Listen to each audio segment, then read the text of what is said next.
Phone की घंटी तो सुनी, मगर आलस की वजह से रजाई में ही लेटी रही। उसके पति राहुल को आखिर उठना ही पड़ा। दूसरे कमरे में पड़े फोन की घंटी बजती ही जा रही थी। इतनी सुबह कौन हो सकता है जो सोने भी नहीं देता।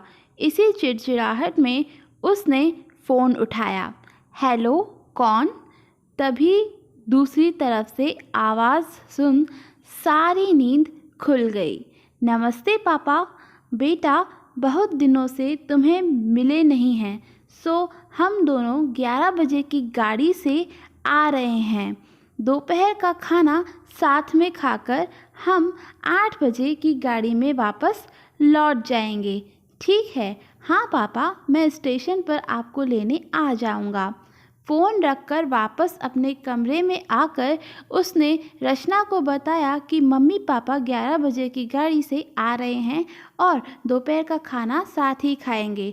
रजाई में घुसी रचना का पारा एकदम 7वें आसमान पर चढ़ गया। कोई इतवार को भी सोने नहीं देता। अब सबके लिए खाना बनाओ। पूरी नौकरानी बना दिया है। गुस्से से उठी और बाथरूम में घुस गई। राहुल हक्का बक्का होकर उसे देखता ही रह गया। जब वो बाहर आई तो राहुल ने पूछा कि क्या बनाओगी। गुस्से में भरी रचना ने तुनक कर जवाब दिया, अपने आप को तल के खिला दूंगी। राहुल चुप रहा और मुस्कुराता हुआ तैयार होने में लग गया, स्टेशन जो जाना था।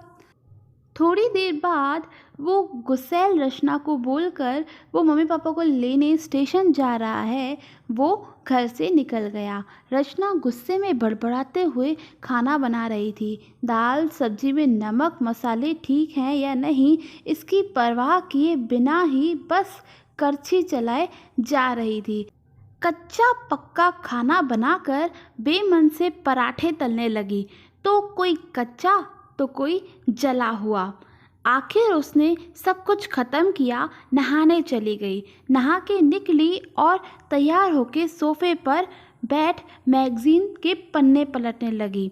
उसके मन में तो बस यह चल रहा था कि सारा संडे खराब कर दिया, बस अब आएँ, खाएं और वापस जाएं। थोड़ी देर बाद घर की घंटी बजी तो बड़े बेमन से उठी और दरवाज़ा खोला। दरवाज़ा खुलते ही उसकी आंखें हैरानी से फटी की फटी रह गईं और मुंह से एक शब्द भी नहीं निकल सका। सामने राहुल के नहीं, उसके मम्मी पापा खड़े थे, जिन्हें राहुल स्टेशन से लाया था। मम्मी ने आगे बढ़कर उसे झिंझोड़ा। अरे क्या हुआ? इतनी हैरान परेशान क्यों लग रही हो?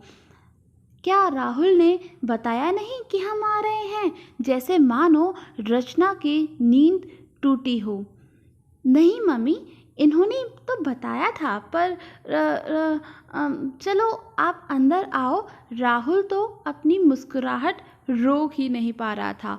कुछ देर इधर उधर की बातें करने में बीत गया। थोड़ी देर बाद पापा ने कहा, रचना गप्पे ही मारते रहोगी या कुछ खिलाओगी भी? यह सुनकर रचना को मानो सांप सूंघ गया हो।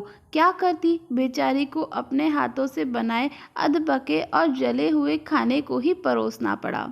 मम्मी पापा खाना तो खा रहे थे, मगर उनकी आंखों में एक प्रश्न था जिसका वो जवाब ढूंढ रहे थे। आखिर इतना स्वादिष्ट खाना बनाने वाली उनकी बेटी आज उन्हें कैसा खाना खिला रही है? रचना बस मुंह नीचे किए बैठी खाना खा रही थी। मम्मी पापा से आंख मिलाने की उसकी हिम्मत ही नहीं हो पा रही थी। खाना ख़त्म कर सब ड्राइंग रूम में आ बैठे। राहुल कुछ काम है, अभी आता हूँ कहकर थोड़ी देर के लिए बाहर निकल गया। राहुल के जाते ही मम्मी, जो बहुत देर से चुप बैठी थी, बोल पड़ी, क्या राहुल ने बताया नहीं था कि हम आ रहे हैं?